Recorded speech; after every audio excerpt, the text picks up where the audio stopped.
Cuba, Venezuela, these countries are tiny compared to the Soviet Union. They don't pose a serious threat to us. Iran, they spend 1/100th of what we spend on the military. I mean, if Iran ever tried to pose a serious threat to us, they wouldn't stand a chance. Iran is a grave threat.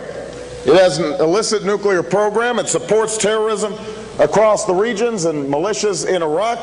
It threatens Israel's existence. It denies the Holocaust. With weapons, Greg Palcott's on the story. In our bureau from London, you've been talking to people in Vienna. That's where the IAEA is headquartered. What are they telling you about this latest report on Iran and its suspected nuclear program, Greg? Well, Bill, we have a copy of the still embargoed report here, and it is strong stuff. It says, in part, that the IAEA has serious concerns about Iran's possible nuclear weapon development, also that it needs substantial explanations. That's a direct quote. I spoke to one official there. They said, yeah, we've got some information, but not enough. The Office of the U.S. Ambassador to the IAEA, much more direct, no progress, no cooperation. The real concern, Bill, is that there is more information needed about programs in the past that could lead to nuclear weapon development in Iran. Also, those centrifuges that are whipping up enriched uranium, which would be the material used in those bombs, they continue to be built up. Iran says, no, it's all peaceful. We see this report as a vindication. No damning conclusions. Well, pardon me for this, but it seems like more of the same. Is it, Greg?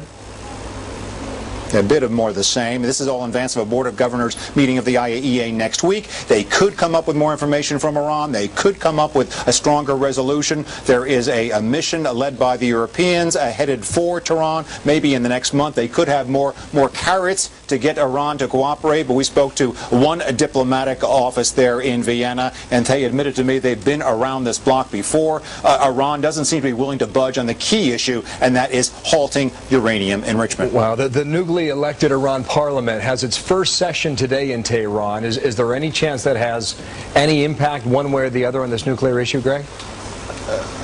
Bill, maybe a little bit of shifting from inside of Iran. This assembly parliament in session for the first time today. It was recently elected. There are some moderate conservatives, some people with some beefs with the Iranian president Ahmadinejad, including the speaker of this parliament just named over the weekend, Ali Larijani. He was the former nuke negotiator. He also had some problems with Ahmadinejad. But at the end of the day, the president has the last say, along with the mullahs, and his comments today to the parliament, and I quote, "We will stand up against greedy nations. We will fight for the legitimate rights of Iran." That could very well mean nuclear development. Greg Palcott on that story from London. Thank you, Greg. We'll follow it from here. Megan?